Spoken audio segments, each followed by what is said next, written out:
Gerą dieną visiems šiandien žiūrintiem ir klausantiem, nes žinau, kad daliai žmonių visą laiką Contribui ar šiaip YouTube įrašai pasitarnavo kaip geras laiko praleidimo, nežinau, gaminant, valgint arba ten ruošiantis kažkam, nes mūsų gyvenimas yra ganėtinai skubus. Ir kadangi šitas gyvenimas yra ganėtinai skubus, aš labai džiaugiuosi, kad jame, tame skubiame gyvenime savo laiko rado Gabrielė. Gabrielė Čepavičiūtė mūsų kaip teisingai reikia pasakyti? O kodėl, Gabrielė, kodėl yra para, o ne paro? Nes jeigu yra olimpiada yra, ne? Taip, bet čia po to pataisai paralimpiada. Gerai, bet kur logika? Geras klausimas. Anyway, nei tu, nei aš to nesugalvojom, tai netaip yra svarbu.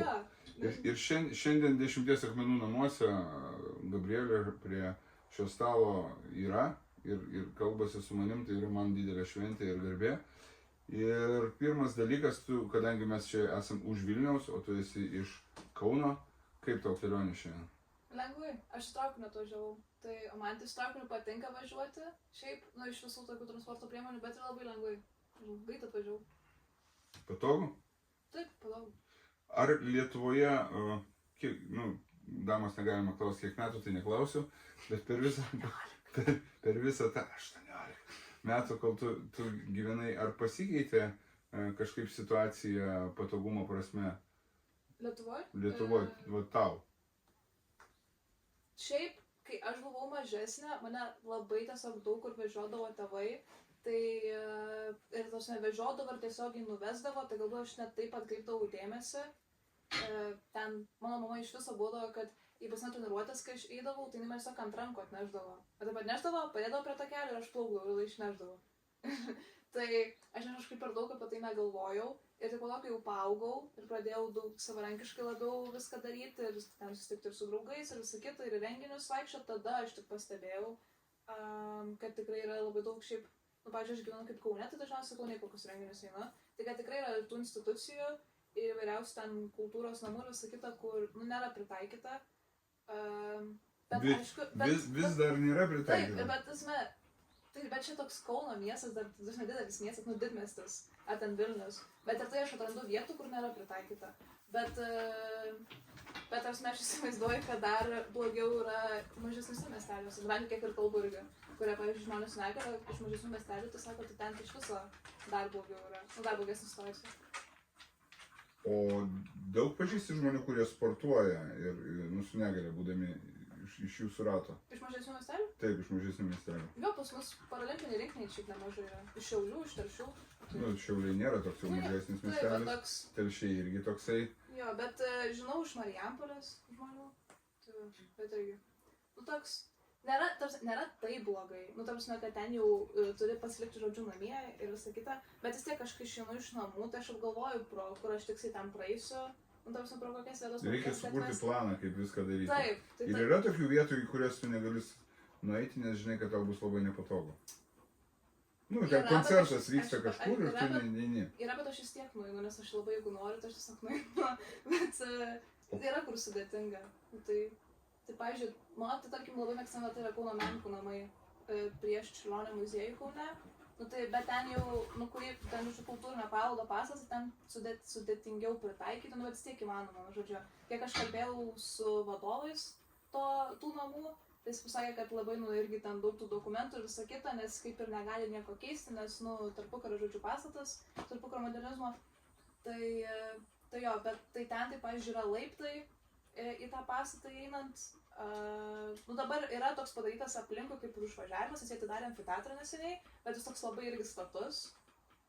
O ten, pavyzdžiui, jeigu irgi viduj, tai įvažiuoji, tai vis tiek yra tokie 2 laiptai, pakankamai status, į tualetą ir ten irgi tokie spiruokliniai laiptai, tai ten dar blogiau. Žodžiu, tai jis ten nepritaikytas visiškai, bet ten labai smagus renginiai vyksta. Tai aš kadangi nesu neįgaliojo vežimėlių judu ir aš dažniausiai, jeigu einu su kažkuo į renginius, tai man ir padeda. Ten jeigu einu viena, tai mane, kad ir būna mama palydi, ta prasme, iki tos vietos.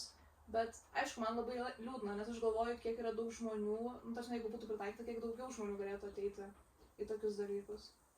Bet tai va čia, yra vat Kauno menininkų namai ir tada priešais yra Čiurlionio muziejus. Tai va čia paskutinius metus vyko projektas muziejus kiekvienam. Nu, čia kaip bandomasis, žodžiu, valstybinis projektas, kad pritaikytų muziejus ir vyriausias kultūrinės įstaigas žmonėms su vyriausiom negaliom. Tai vat aš buvau viena iš konsultančių tam projektui, tai dabar vat Čiurlionio muziejus tikrai yra pakankamai gerai pritaikytas. Tai galim to pasidžiaugti. Gerai padaryti darbą. Jo. Nu, ne aš viena, ten buvo mūsų labai daug, nes ten konsultavosi ir su žmonėmis, ir su regėjimo negali, ir su klausos negali, ir su intelekto negali, ir su judėjimo negali, nu, žodžiu, labai visapusiškai. Tai aš tik buvau ten viena iš konsultančių. Prieš pradedant mums kalbėti apie pagrindinę turbūt temą, tai yra mūsų laukiančio Paryžiaus paralimpiadą, taip reikia teisingai sakyti.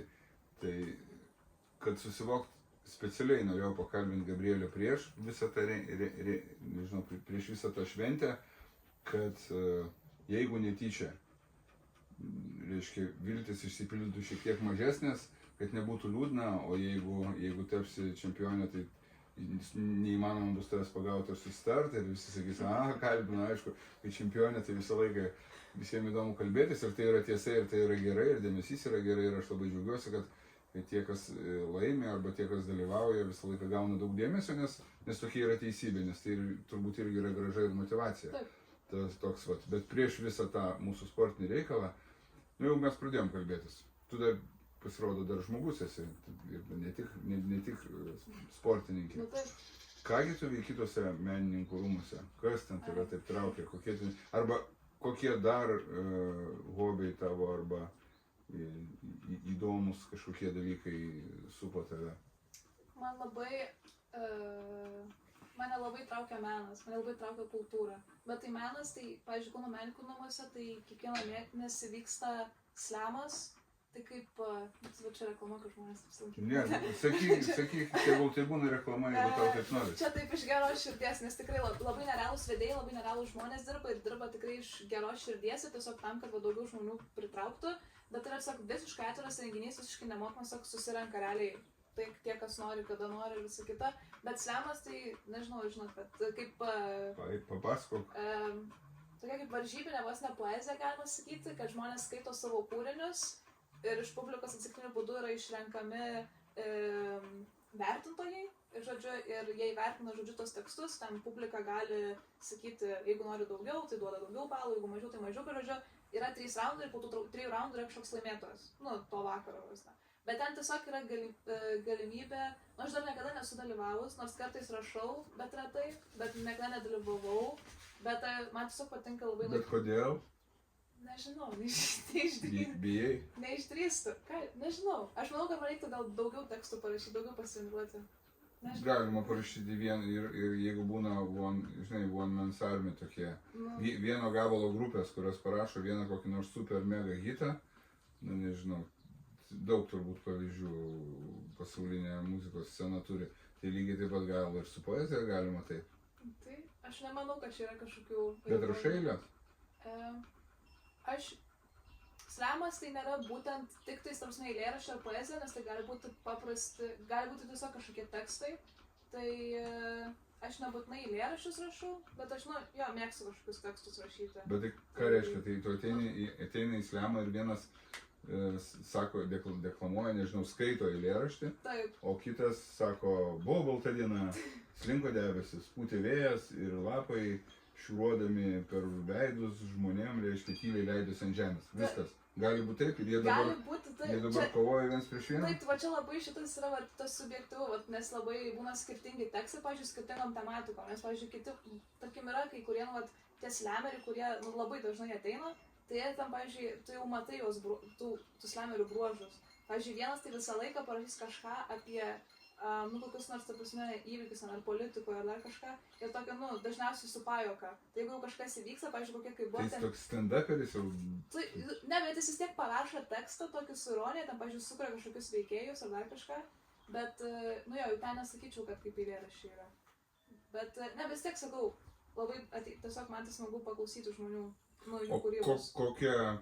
Kas tau yra labiausiai, kokia kryptis, eilėraščiai? Nežinau, proza labiausiai patinka. Iš literatūros neturiu kažkokio tokio vieno, nes šiaip aš pati stengiuosi daug skaityti, ką.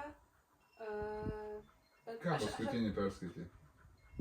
Iš eilėraščių dabar nieko Ne, neskaitau. ne iš eilės, šiaip, kokią knygą. Aš dabar skaitau, dabar turiu kaip ir kupiniai, mažasis O apie seksumo kultūros vietų Lietuvoje. Nu ten tyrimas. Tai va. Tai ten Bet- net negrožinė knyga Ne, ten. ne. Bet labai įdomu. Bet aš kažkaip pastaruoju metu neskaitau tos daug grožinės, nu šiek tiek mokyklai skaičiau, bet šiaip mane labai filosofija traukia. Tai, jo, pastaruoju metu. O mėgsti, nežinau, lietuvišką humorą, stand-upus? Mėgstu, nu, aš sakau, aš šiaip atvira viskam. Nu, ta prasme, Būti atviru viskam tai nereiškia mėgti. Aš irgi Jo, esu atviras faktas. viskam, bet, nu, daug ko, nedaug ko, bet kai ko nemėgstu, pavyzdžiui. Aš labai skeptiškai žiūriu į Lietuvos atviro humoro scenas ir lietuvišką stand-upą. taip, Nu, taip vadinamai. Žinai, dėl ko? Dėl to, kad keikiasi labai daug.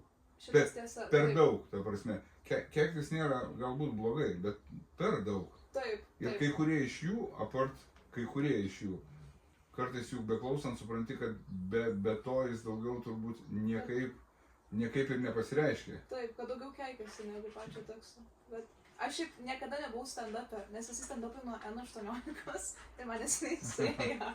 Tai aš tiesiog, tai aš niekada gyvai nebuvau. Tai va, bet dar bus, nežinau, progų gal. Tai greičiausiai ir pasimatysim. Nu, Be literatūros, be prozos, be kūrinių dar kažkokių pomėgių turi gyvenime. Nu, tai iš meno man dar labai patinka dailė, irgi patinka filmai. Paišai?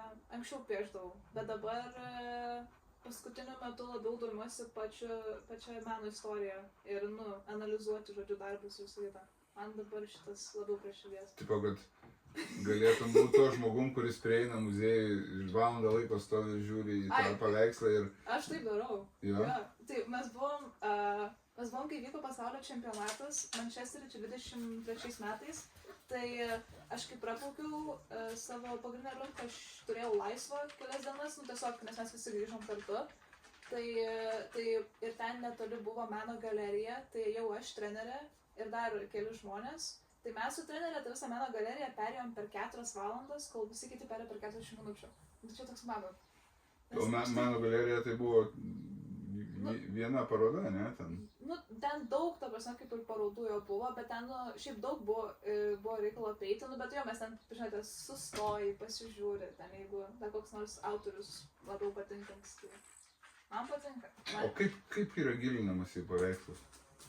Aš manau, Apie ką čia yra? Aš tai žiūriu ir matau, mėnulis, vėja, ten jūra, laivas. Nu, Okay. tai, nu, tai nėra, aš nemanau, kad nėra vieno teisingo būdo. Nu, aš taip, pavyzdžiui, pamatau paveikslą, tai aš vis tiek, tarkim, kažkas būna tau traukia tas paveikslas. Nu, tarkim, jeigu stovi galerijoje, tai vis tiek kažkas būna, jog kažkoks paveikslas tau patraukia akį.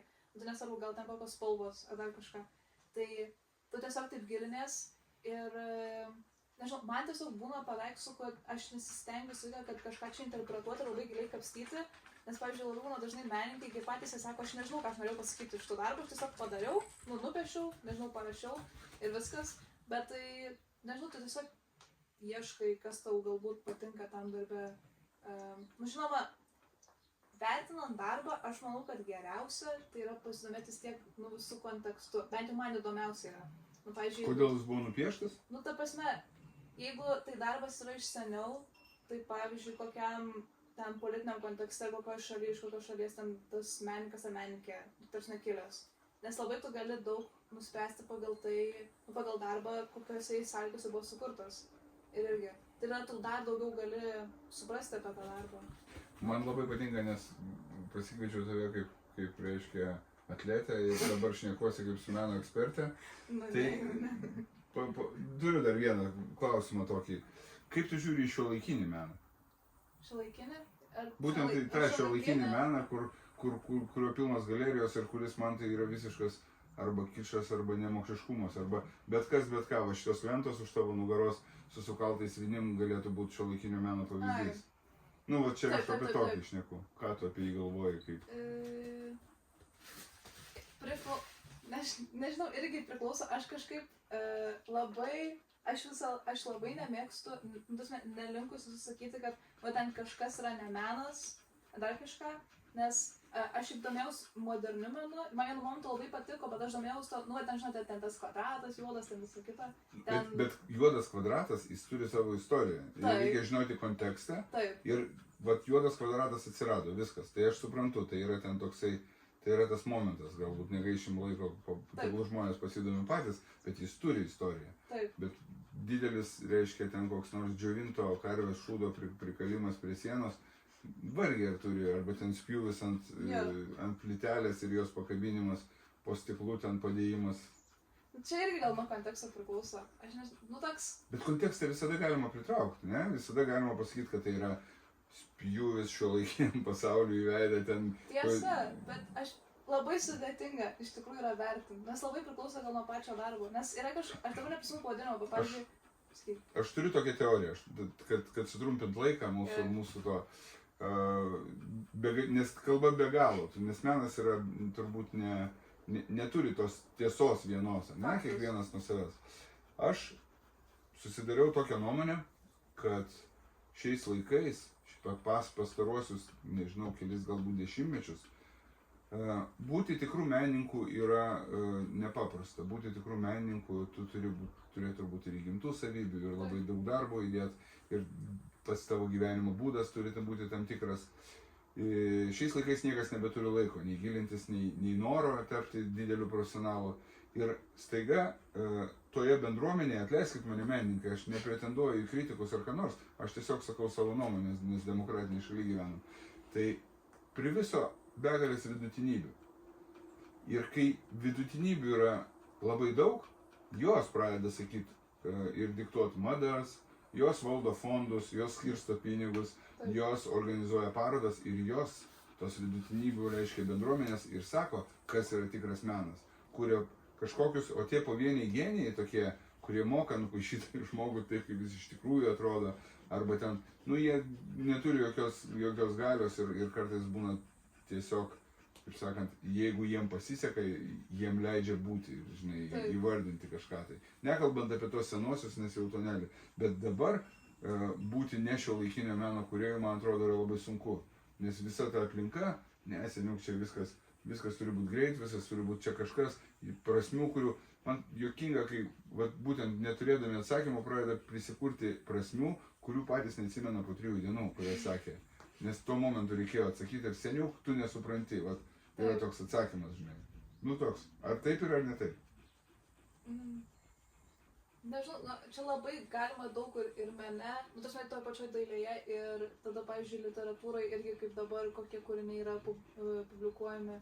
Ir sakė, tai čia aš tai įsivaizduoju, kad vis tiek priklauso ir nuo pačios auditorijos. Jeigu auditorija eina ir jinai savo, kad vienas menas yra va šitas, ten kažkoks ta vidutinybė kažkai yra geras, o tas ten tie pavieniai genijai yra blogi, nu tai tada taip ir... Žmonės dabar eina ten, kur madinga. Ir tai dėl to, kur jie nesigilindami nežino, kaip yra kur, jie eina ten, kur... Štai kaip pavyzdį pasakysiu, mūsų koncertai. Džiaugiamės, kad turime tos auditorijos visą laiką yra, bet yra tokie dalis koncertų, kurie mums yra ypatingi, kaip ten Vilniaus vasaros estrada, Kauno ten tas koncertas irgi vasarą ir visą kitą. Ir visą laiką, kiekvienais metais būna toks momentas, kad šiaip, nu, prisirenka tų žmonių, bet jų prisirenka daug, bet visą laiką yra dar, ne, vietos. Bet būtent į šituos koncertus būna soldautas. Visada. Ir kai būna soldautas, tada prisireikia ir prasideda skambučiai žmonių, kurie, nu, ta prasme, seniuk, aš žinau, kad per daug, bet yra tam tikra kategorija, jeigu visi eina, tai ir aš turiu ten būti, žinai. Gal neypatingai man įdomu ir reikia, bet, čia, va čia gauti, tai čia yra kažkoks, tai, nežinau, socialinis statuso pasiglostimas savo. Tai va, yra tokia kategorija žmonių, tai lygiai taip pat ir meną taip vaikšto. Ar menininkai turėtų kurti dėl to, kad pas juos eitų? Va čia yra klausimas turbūt, ne? Menininkai gal turėtų kurti tai, ką jie nori, o ten jau kaip Dievas duos, greičiausiai. Nes menas, kaip aš suprantu, tai yra iš tavęs, o ne dėl kitų. Taip, tai aš tai irgi sakau, manau, kad menininkas turi kurti tai, kas jam patinka, ką jis nori, kas jam patinka, nes jis bet kurio atveju, manau, susiras savo publiką. Nu, kažkurio būdu. Kažkoks, bent vienas žmogus atsiras, kuris sakys, aš suprantu ir man patinka tai, ką tu turi. O jeigu dar turės vadybininką, Nu, tai iš tai viso. tada galbūt jam grėsia užsidirbti net būnant gyvam, nes menininkai dažniausiai numirė tik tai. Taip. Tik tai kažkam kitam sukrauna turtus. Gerai, labai įdomu, kad nors pratęsim po olimpiados, kai sugrįšim, galėsim gal paskirti laiką apskritai. Nu, šiaip įdomu būtų, šiaip į Kauną būtų įdomu atvažiuoti, nueit kur nors ir papasakotum, kas ant tų sienų ten yra. Gerai, laisvai. Bet čia ateitis. Sportas, pagrindinė. Kada tu pradėjai sportuoti? Ir kodėl tu pradėjai sportuoti? Profesionaliai pradėjau 11 metų.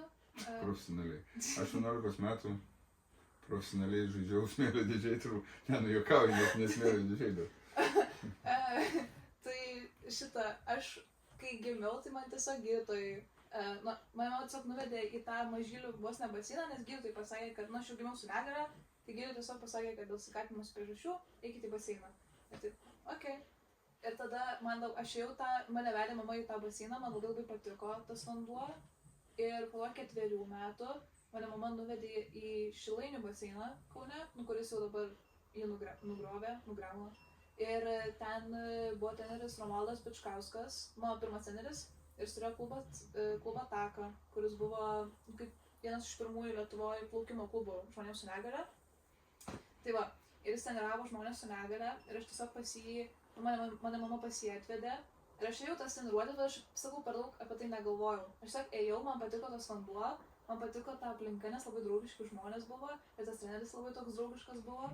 Ir sakau, man dabar iki dabar toks kaip senelio atstoja, nes tikrai labai šiltas žmogus. Bet žinojo irgi, kad vietomis irgi griežtas, bet ir toks ir šiltas. Tai aš laiką prisimenu, jis kiekvieną treniruotę ateidavo ir klausdavo, kokios nuotaikos, jis laiką sakydavo, kovinės. O jeigu ne kovinės, tai jau kažkas... Eik namo sakydavo, eik persirengti iš naujo. Ne, pasikalbėdavo ar kažką, arba tai pasako, tai ką padaryti, kad būtų kovinė nuotaika. Bet tai žodžiu, jis laiką siekdavo tos kovinės nuotaikos.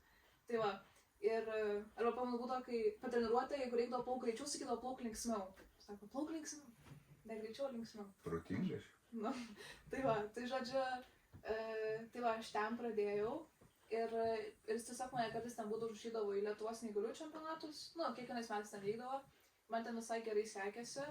Ir tada jau, kai man sukako 11, tai jis mane perleido savo dukrai. Tai pala, pas jį tu atėjai kiek tuo metu buvo? 4 kažkur. 4. Tai tu nuo 4 metų išmokai plaukti. Tiksliau sakant, sako, kad vaikai, kai gimsta, jie moka plaukti, paskui pamiršta ir paskui turi iš naujo mokyti. Tai tu nepamiršai. Tu iš karto jau. Turbūt, aš nežinau, aš neprisimenu. Aš realiai... Pirmas varžybos tavo. Aš neprisimenu, aš nežinau. Kiek metų buvo bent? Kokie... Aš jau pradiniai mokyklai buvau varžybos. Tai kokie, nežinau, 7, 8, kažkas tas amžiaus, manau, tas amžiaus bus. Tai jo. Ir vėliau, tai sakau, vėliau jis mane perleido savo dukrai, Rasai Mažutaitiniai, kuri dabar mane vis dar treniruoja. Tai aš taip per giminę perėjau, per šeimą. Jūsų pasaulis, neįgalaus sporto, ta prasme, koks jis yra viduje, kaip yra sportininkų pasaulis, kurį aš pažįstu ir žinau, nes pažįstu sportininkų, o jūsų skiriasi kažkaip tai pasaulis? Tai čia kuria prasme? Šiaip, nekalbam apie nepatogumus, bet nežinau, bendravimų, bendruomenę, nežinau. Lietuvoje ta bendruomenė gal mažesnė, bet čia irgi klausimas tiesiog to paralimpinio sporto vystymas, švietimas, čia viskas realiai sueina į švietimą ir į finansus. Tai jo, tai tas gal tų žmonių su negale, tas paralimpinis sportas, jis toks mažiau dar populiarus Lietuvoje ir apskritai pasaulyje. Kad lengviau būtų atsakyti, galvot, įvardinam 3 dalykus, kurie tau tobulintini atrodo Lietuvoje.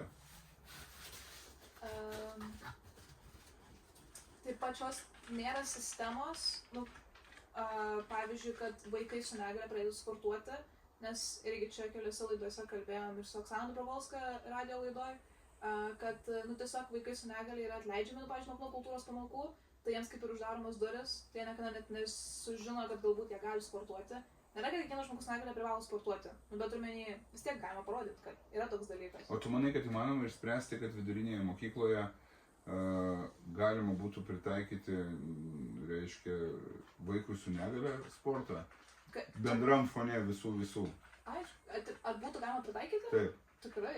Kaip tu tai padarytum? Tai... Tiesiog tu pasakyk ir jie padarys. Nu, arba mes ateisim ir draskysim jiem akis ir sakysim, va yra planas. Tai čia, aišku, reiktų daugiau vėl, sakau, tai realiai tas švietimas, reiktų daugiau mokytojų šviesti ir, kad taip nenurašytų, nes, pavyzdžiui, Oksana Dobrovolska, jinai kalbėjo iš savo patirties, tai jinai turi regėjimo negalią, tai jinai sakė, kad jinai, ta prasme, galėdavo vis tiek ir bėgioti ir visą kitą, tarsi tik aišku kažkokį tam pavydą, bet, tas perėtas toks saugojimas gal to vaiko, vos tiesiog jį neleisdavo to daryti, bet tikrai galima pritaikyti. Ta prasme, kad bet koks sportas, kiek yra daug sportų, kurie, pavyzdžiui, yra paimti iš įgaliųjų pasaulio, žmonių be negalios sporto, arba tie, kurie sukurti būtent žmonėms su negalia. Tai, pavyzdžiui, kad ir tas pats golbolas, arba tas pats vežimėlių krepšinis. Tikrai galima viską sugalvoti tinklinis, sėdimas tinklinis. Žmogus su negalia, kuris turi, pavyzdžiui, jeigu jam sunku stovėti, tai jis laisvai gali sėdimą tinklinį žaisti. Viskas yra tvarkoj, bet mes kalbam apie tai, kad yra vaikas, kuris ateina į mokyklą ir jis su negalia yra galbūt klasėje vienintelis. Taip. Tai kaip jam pat sudaryti galimybės, nes 30 ten vaikų žaidžia krepšinį, greit bėgioja visą kitą, ar jisai su vežimėliu gali žaisti kartu su jais. Taip, krepšinį, jo.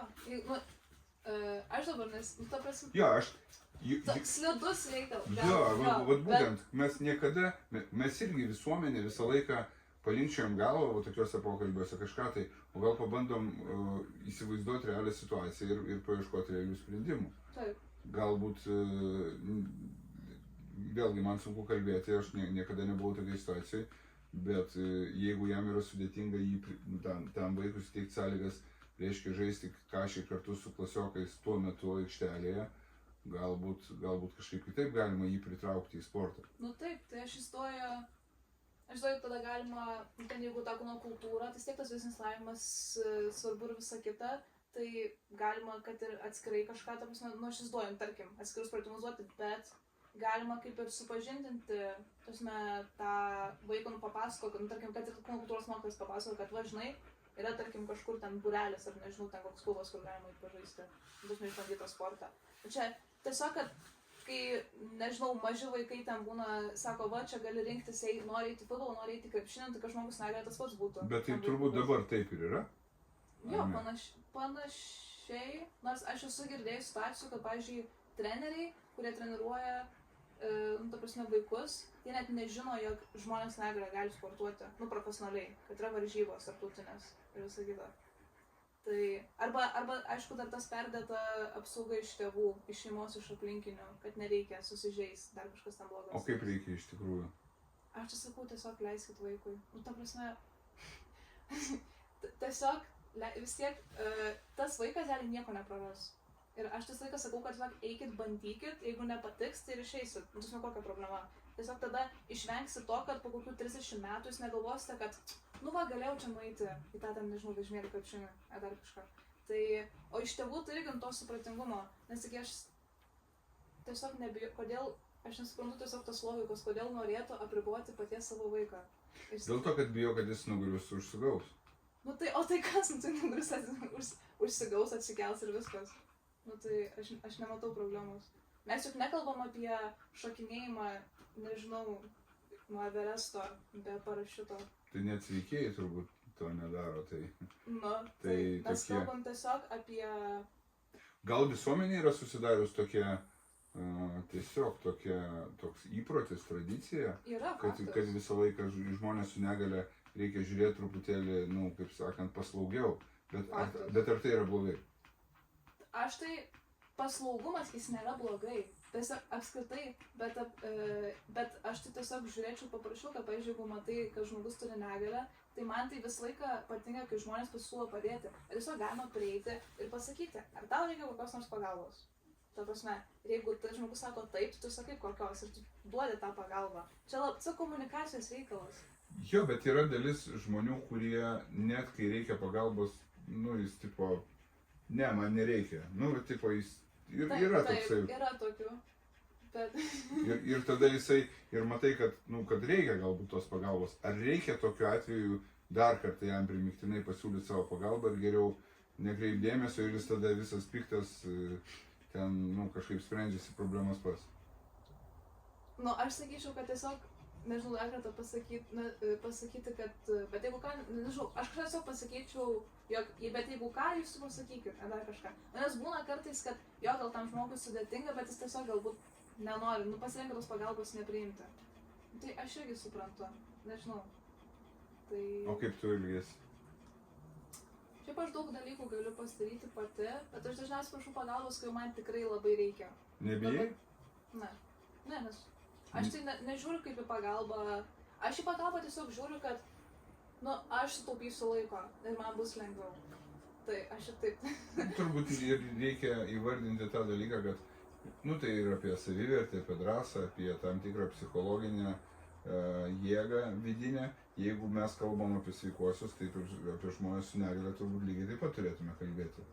Ir nepasisakymas kažko tai, arba kai tikrai reikia pagalbos, neprašymas jos, tai irgi yra kompleksas kažkoks, kad Faktas. aš šiandien, tai ir apie tai turbūt reikia, kaip manai, kokie turėtų įvykti visuomeniai pakitimai, kad žmonėms su negalia gyventi būtų lengviau. Šiaip, globaliai, bet tavo akim. Pačioj visuomeniai? Taip. Požiūrį Jo, požiūrėje. Tai... Ne infrastruktūra. Taip.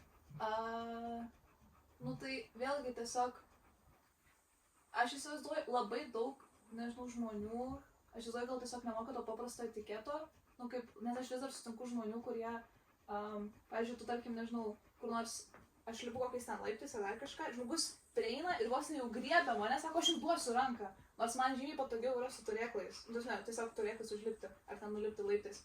Tai tiesiog tas toks etiketas, kad man tas žmogus, aš žinau, kad tas žmogus iš geros širdies, bet jūs tuo atveju man gali pabloginti situaciją. Tai tiesiog tas toks, kad, nu, vat, prieiti ir paklausti. Arba, pavyzdžiui, kad ir šiandien, kai važiavau su traukiniu, aš sėdėjau šalia kažkokio gydytojo, aš nežinau, jis man tiesiog prisistatė kaip gydytojas, ir jis manęs pradėjo klausinėti apie mano negalią. Bet tas toks, jo klausinėjimas buvo labiau, kad labą dieną, kas jums atsitiko su kojom? Nu, ir aš taip sėdžiu, ir aš sakau... Labą dieną, kas jums atsitiko su galva? Bet realiai taip ir noriu sakyti, ir aš sakau, kad, nu, žinok, sakau, nekalbu, sakau, tokia tema. Ir jis man sako, ne, tai aš gydytojas, tai man, žinok, tai labai įdomu. Tai man galima, tai pasakyti. Jo, tai aš, tai man galima, nes aš gydytojas. Tai, nu, aš jam pasakiau, kad... Ai, reikėjo sakyti, aš įsigandau, galvojau, kad jūs žmogus. Tai va, ne, aš jam pasakiau, kad... Nu, pasakiau tą žodį, bet esi tame, kad jo, tas irgi tiesiog, kad labai dažnai būna žmonės tiesiog prieina nepažįstami ir klausia apie žmogaus su negalia. Nu tai, nes čia tas toks irgi, kaip ir stereotipas, kad žmogus su negalia, tai va, jis būtinai turi visiems aiškintis, kas jam ten žodžiu atsitiko, kuris ant tą negalę gavo. Čia, tai aš įsivaizduoju, kaip ir sakot, su tuo visuomenės dalykų, tiesiog tas toks etiketas ir bendravimas. Ir tiesiog žiūrėti kaip į eilinį žmogų. Aš, nežinau, paantrinkai arba paprieštarau, bet vienintelį šios problemos sprendimą aš matau jūsų bendruomenės, reiškia jūsų sociumo komunikavimą apie tai, apie ką mes. Jūs turit pasakyti, kaip elgtis. Taip. Nes daugelis žmonių nežino ir iš nežinojimo, iš geros kartais valios, ką smalsumo vedini, ypač šiais laikais, kai yra skatinamas, nu, tipo, drąsumas, žinai, čia, nu, jis ateina ir šneka, va, tokius dalykus. Taip. Jeigu jūs komunikuotumėt ir tas bendravimas įgautų, gal jums palankesnė kartais. Taip, tai aš tai asmeniškai stengiuosi.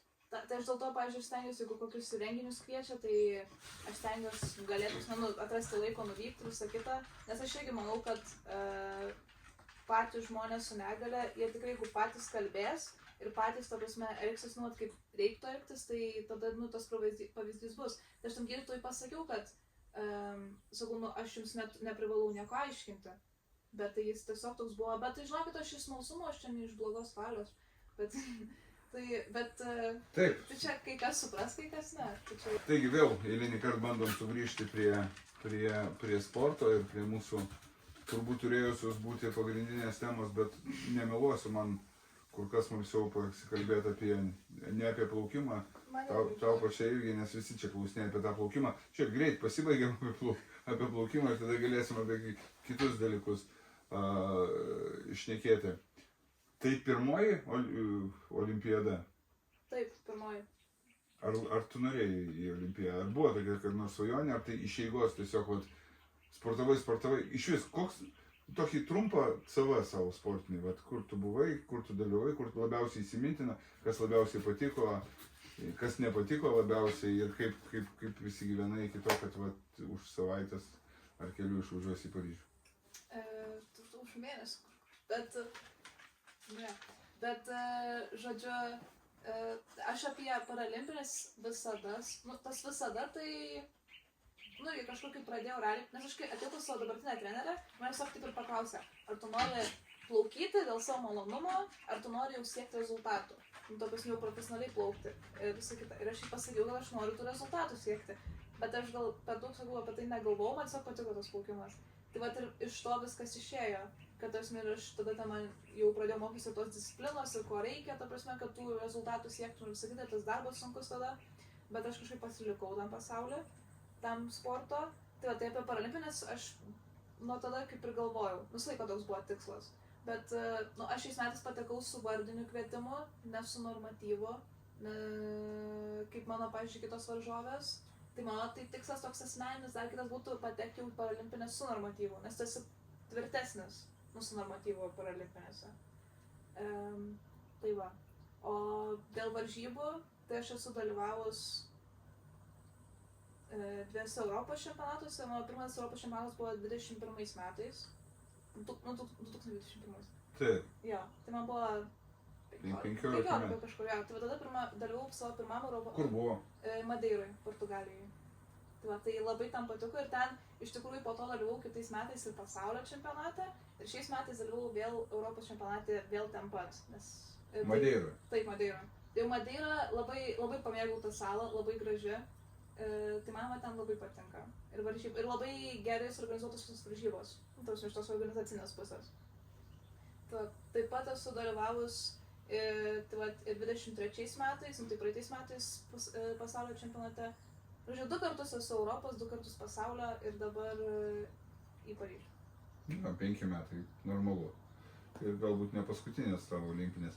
Kaip sportininkė, koks tu esi žmogus, kaip tas, kuris takeliai atsiduria ir...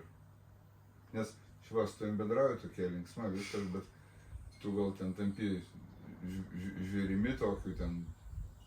Nežinau, reiktų gal trenerės paklausti, bet šiaip... Jaudulį jauti prieš varžybas? Faktas. Tai čia, taip sako, mums blogai, jeigu nejauti jaudulio, reiškia, nerūpi. Kas taip sako? Labai daug kas taip sako. Ne, bet šiaip, aš esu girdėjęs, kad sportininkai sako, aš plauksiu tol, kol jausiu jaudulį.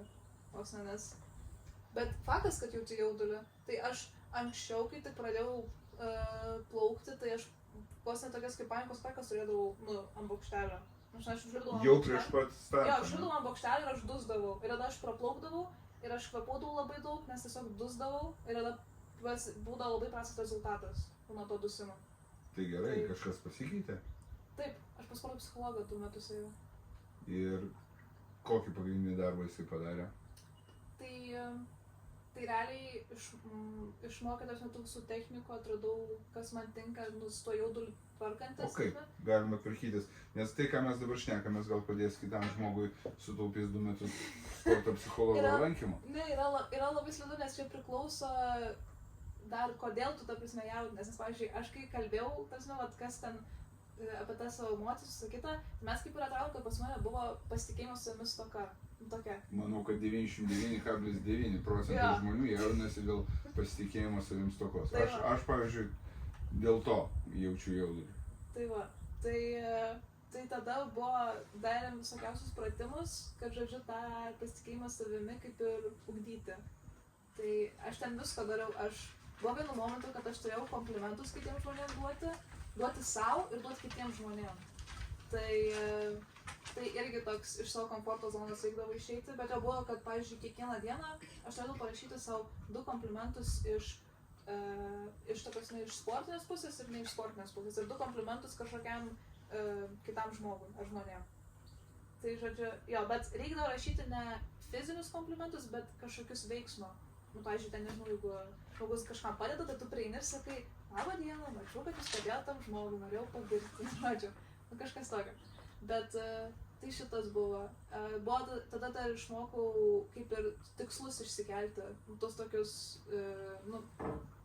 sveikus tokius tikslus, kritiškus, tu atsižvelgi, nes sporte realiai stebuklų būna labai mažai, nes vis tiek dažniausiai, gerai, yra tų fenomenų, kurie tikrai, puikiai plaukia, bet tokių yra, kur ir gali galbūt per daug, tiesiog jiems duota, nežinau, tai va tas genas kažkoks, sporto genas. Bet yra tikrai daug tų, tai pavyzdžiui, pas mane, kur viskas per darbą eina. Tai realiai, jeigu tu treniruotai plauki vienaip, tai nebus, kad tu nueisi į varžybas ir, nežinau, numesi 5 sekundėm. Ne taip vyksta dalykai. Tai tiesiog, išmokau tos tikslus išsikelti, o tų su jauduriu tai visokiausių technikų yra. Tai, aišku, tokia, turbūt paprasčiausia, kas tuo įtinka bet kam, nes aš tiek nesu sporto psichologija, aš negaliu savo taip dalinti patarimų, bet... Nes dabar kalbamės ne kaip sporto psichologija su reperiu, o kaip žmogus, kuris sako savo subjektyvę nuomonę apie... Tai visi, ta prasme, kvėpavimo koncentracijos pratimai, vizualizacijos pratimai. Tu, pavyzdžiui, mes mokinomės pajusti laiką, tu užsimerki ir tu įsivaizduoji viską, kad tu, kai ateini prie paukštelio ir tu praplauki tą, savo rungtį, tai tu ir ten 100 tikslumų, pavyzdžiui, jeigu ten plauki 1,5 minutės, tu turi ir tavo vizualizacija trunka 1,5 minutės. Ta prasme. Ateini prie paukštelio ir 1,5 minutės užsimerkusi? Ne prie paukštelio, anksčiau, jo. Čia anksčiau. Jo. Bet tu įsivaizduoji visą tą atėjimą, praplaukimą, prieš startą. Padeda? Aš dabar šitą mažiau naudoju, nes iš tikrųjų, kas yra įdomu, tai kad visas technikas, kurias tu naudoji, jos kažkada tau pradės neveikti. Ir tarsi tau kažkada reikės vėl ieškoti naujų technikų. Keisti reikia, kodėl nėra universalios savo atrandamos, nežinau, meditacijos ten, kur ten... Atpranta smegenys. Atpranta tiesiog. Tarsi, tu, pavyzdžiui, jeigu turi varžybas, tarkim, 4 varžybas per metus ir tu pastovi tuos pratimus darint, pavyzdžiui, kvėpavimo pratimus, vizualizacijos nedarydavau, kvėpavimo pratimus aš darydavau kiekvieną dieną realiai. Tai jo, jie padeda, bet, pavyzdžiui, ten vizualizacija arba kiti kokie nors ten dalykai, tai tiesiog tu matai, kad tau kažko daugiau reikia kito, nes tiesiog kaip ir pripranta labai kūnas tavo. Ir apie ką tu galvoji, kad eini prie takelio jau? Turi kokią ceremoniją, nežinau, ten būna vieni žegnojasi, kiti žemė liečia, tai ten... Akiniai būtinai turi būti tie patys, kur 11 metų nardžiau, nes jeigu tik pakeis akinius, aš nebegalėsiu plaukti. Ne, šito pas mane nėra. Tokio, tiesiog aš pasitikrinu, ar akinukai gerai uždėti ir kepuraitę, kad nenukristų, bet šiaip realiai, kai aš atinu prie bakštelio, aš nieko negalvoju. Pas mane, aš tiesiog ir esu labai susikaupus. Ir, pavyzdžiui, aš manau, kai dalyvavau pirmam Europos čempionate, aš neprisimenu netgi ką aš ten, kaip ten viskas buvo. Aš atėjau, praplaukiau, paliečiau senelę, adrenalinas nuėjo, pamačiau laiką, apsidžiaugiau, viskas okei. Tai aš tik tada, kai pamačiau laiką ir apsidžiaugiau, tai aš tada taip grįžau ir man, pavyzdžiui, tada pradėjau girdėti, kad žmonės, ta prasme, ten rėkau ir visą kitą. Pavyzdžiui, iki to tai nieko nesigirdė. Tiesiog atsijungia viskas. Bet ne tai, kad tu esi išsiblaškęs, tiesiog esi susikaupęs. O plaukiant į ką koncentruojas? Ne, aš plaukiant tai irgi tiesiog... Iš tiek turbūt galvoji, ne, kažką tai, ne, nieko? Ne, viskas labai greitai vyksta. Tu tiesiog galvoji, nežinau, tiesiog varai maksimaliai, kiek tu gali. Ir tiek. Nėra, kad tu galvoji... Nesidarai į varžovus, ten nieko nematai savo. Ne, niekada.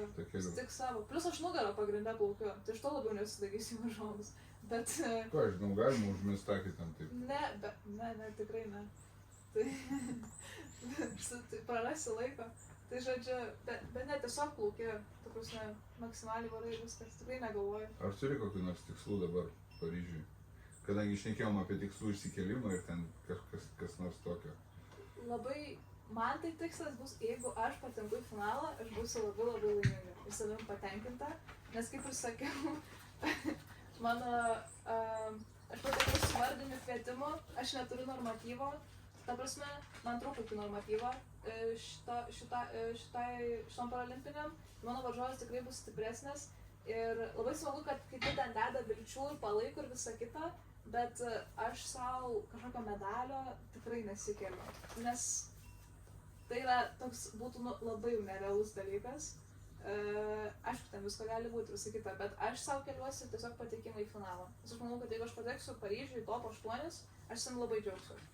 Čia yra toks mano asmeninis tikslas. Ir aš kažkaip per daug dėl to labai nesijaudinu, nes aš kai pabaigsiu mokyklą, mano toliau planas yra profesionaliai plaukti, tai po 4 metų Los Andželas, tai tikslas jau bus irgi ten. Tada jau galima pradėti jau, reiškia, startuoti. Taip. Paralimpinėse ir su kiekvienom paralimpinėm vis didesnius savo tikslus kelti. Taip. Bet ar būtina keltis tos tikslus? Nežinau, kartais tikslų kelimasis kartais trukdo. Nežinau, muša per tą pačią savivertę, jeigu jie būna nepasiekiami, būna žmonės sulūžta dėl to, kad, aš nepadariau, aš nevykėlis, man neišeis, tai paskui tie parapsichologai dar daugiau turi darbo ir sugaišti laiko. Taip, tas tiesa, bet aš kažkaip, čia irgi tiesiog dėl tą psichologiją, kad tu viską realiai priemi. Ta prasme, aš turiu tą tikslą, tiesiog, bet aš žinau, kad jeigu aš įvykdysiu, jis mane tiesiog, aš apsidžiaugsiu. Bet jeigu aš jam neįvykdysiu, tai tu nebus, kad aš užsidarysiu ten dabar kambarį iki, nežinau, 4 metam, žodžiu, nieko neveiksiu ir tiesiog liūdėsiu ir vis pergalvosiu, ką galėjau padaryti kitaip. Nes jau praėjo tas dalykas ir praėjo. Aš esu labiau linkus tiesiog, kaip mano trenerė sako, svarbiausia yra meilė ir dėkingumas. Žodžiu, tiesiog su tuo meilė ir dėkingumu viską priimti. Nes aš tai realiai šitą vardinį kvietimą, tai čia tokia buvo visiška sėkmė. Tiesiog man pasisekė įgauti. Tai aš galiu tiesiog priimu kaip galimybę pasirodyti ir parodyti, kad aš tokia esu, kad Lietuva irgi turi tų plaukikų. Tai aš tiesiog priimu taip. Kai grįši iš Paryžiaus, ką veiks? Likusią vasaros trumpą dalį. Nebus jau vasaros, bus rugsėjo 9. Aš grįžtu rugsėjo 9. Taip. Iškart į mokslus ir jokių atostogų. Tai nuo plaukimo, manau, bus atostogos. Pagal viską kažkiek, o taip ir tada grįšiu į mokyklą 12 klasę. Jau taip būsiu praleidus, turbūt grįšiu dar pasivyti reikės. Ne, tai nuo rugsėjo 9 tai turbūt visi tik tai apsiglebešėlio bus per tą laiką, dar nepradėjome. Pas mus iš karto, pas mus ateina ir iš karto. Iš pirmą savaitgalį jau yra kontrolinis. Kontrolinis ne, bet aš žinau, kad mes grįšim ir matematikos mokytoja kartos temą ir mes rašysim kontrolinį. Tai va čia bus kažkas. Kokie mėgstamiausi mokslų? Klausiu kaip 5-oko, žinai, kas tau labiausiai mokykloje patinka? Šiaip literatūra, istorija, kalbos visai patinka. Bet toks literatūra, istorija mano mėgiamas. O nepatinka? Matematika. Logiška, ne? Arba humanitaras, arba ne humanitaras. Tai šiaip labai neprieširdies man matematika. Aš geriau skaityčiau, aš geriau namų darbam perskaitysiu, nežinau, 400 puslapių knygą, nei daryčiau matematikos uždavinius spręsčiau. Perskaityt, sakykim, kad ir ne kitai dienai, bet tikrai sekančiai dar per 2 dienas 400 puslapių knygą, tai toks nemenkas iššūkis būtų. Taip, bet aš jau geriau ją perskaityti, jeigu būtų pasirinkimas. Kas po mokyklos? Tai planuoju stoti į politikos mokslus. Kodėl? Nes... Labai neapibrėžta. Man politikos mokslai tai yra tokie...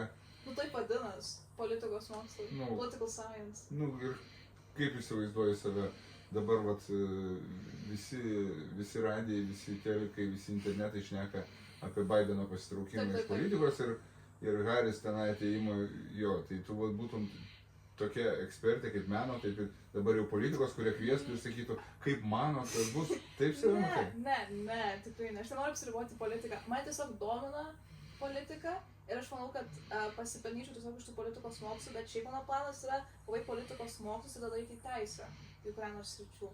Tu gali mane baigti į teisę iš karto? Bet tai mane ir domina ir politikos mokslai, tai aš nežinau, kokią aš teisės sritį noriu. Bet norėtum būti teisininkė?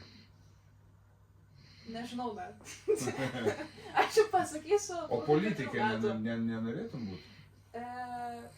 Nežinau. Aš noriu sakyti ne, nes galbūt kažkas atsitiks gyvenime. Ta prasme, nes šiaip mane visada gyvenime domino žmogaus teisų sritis ir sakytum, aš su tuo labai susiduriu dažnai, tai galbūt čia toks logiškas dalykas. O logiškai dabar mąstom, ar teisininkas žmogaus teisų, ar politikas užsiimantis žmogaus teisų turi daugiau galios kažką pakeisti?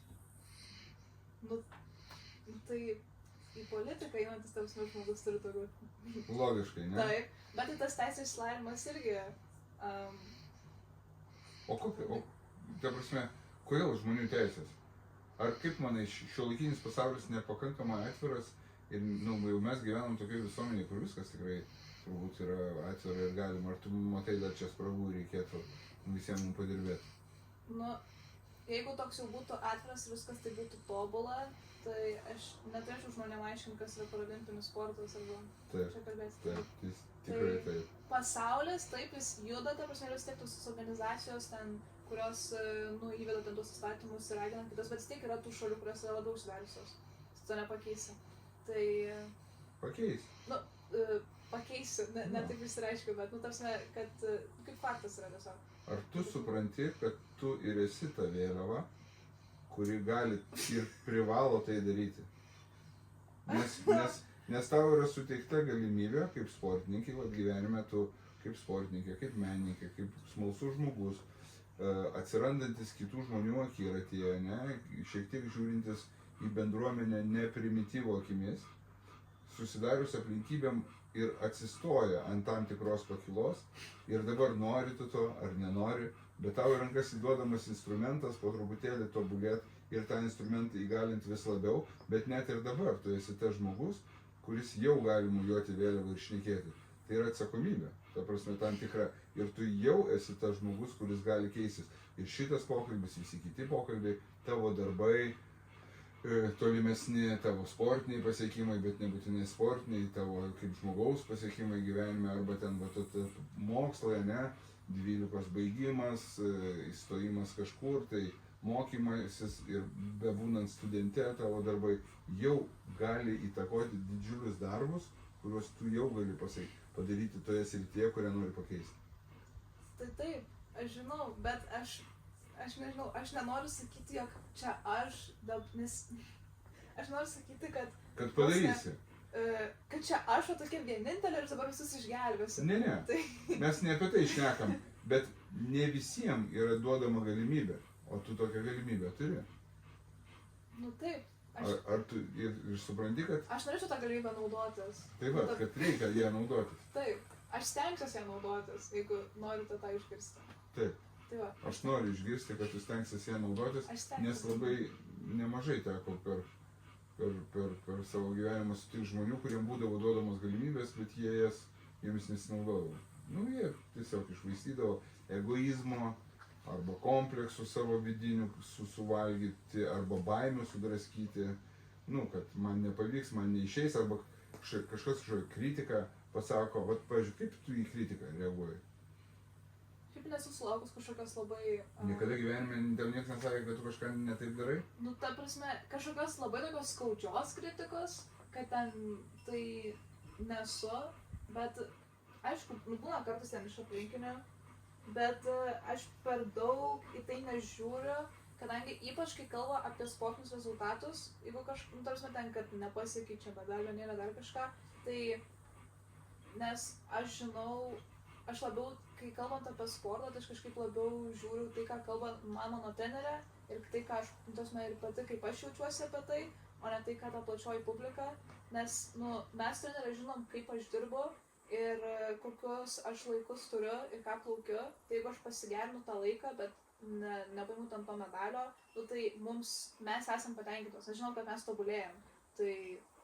Iš tikrųjų, nes visi žino tą tiesą, kad ta pati minė visada ploja per tavo, reiškia, skelbimą karaliumi ir per tavo galvos nukirtimą. Taip. Nes miniai tai yra tiesiog pramoga ir viskas. Taip. Jinai tave ar šlovins arba nušvilps lygiai taip pat vienodai entuziastingai. Ir visi tą žinodami irgi savo, kad jo, svarbiausia ne taip kaip minė, bet nėra taip paprasta nusisukti nuo žmonių reakcijos. Vieni geba tai padaryti, kiti ne. Tu iš tikrųjų gebat jūsų trenerė atsiriboti ir gyventi ant savo tikrajame tik tai sportinių tikslų siekimo. Nu, kol kas taip man tai pavyksta. Labai gerai. Aš nežinau, galbūt aš tiesiog nepatiriu, aš sakau, galbūt, pavyzdžiui, olimpiečiai, kadangi tokia kaip ir daugiau dėmesio, daugiau visi apie juos žino, tai jie gal labiau matosi, ta prasme, tai publikai visą kitą. Tai tikrai taip? Tai va, tai aš, nežinau, aš sakyčiau, kad aš sugebu atsiriboti. Bet vėlgi, aš sakau, pavyzdžiui, kokia žiniasklaidoje dar kažką niekada nebuvo, kad aš sulaukčiau kažkokių piktų komentarų. Tai...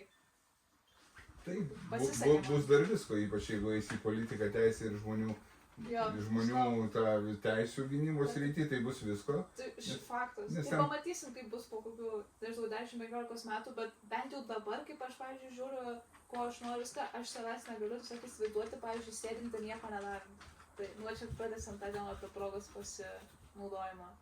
Tai, nu, aš negaliu, aš, pavyzdžiui, jeigu aš matau kažkas blogai, tai aš turiu pasisakyti. Man niežti kumštinis būna. Tai manau, kad labai geras sakinys šios dienos mūsų pokalbių, kaip ir užbaigti. Aš matau tave darančią tos darbus, apie kuriuos mes šnekėjom. Jeigu nieks radikaliai nepasikeis tavo gyvenime, džiaugiuosi, kad tokie žmonės yra, nu ir linkiu, kad olimpinės žaidynės, į kurias tu dabar paralimpinės žaidynės, į kurias tu dabar vyksti, suteiktų tau linksmą plaukimą. Tokį, Ačiū. žinai, vat, kad tu linksmai praplauktum ir tau būtų smagu. Ir kad tęstųsi visą gyvenimą. Smagu tai, ką tu darai. Ačiū tau labai, Labai ačiū. Dėkui. kad atėjai. Ačiū. Ačiū. Ačiū jums labai, kad žiūrit. Susitiksim ne po reklamos, o visai neužilgo.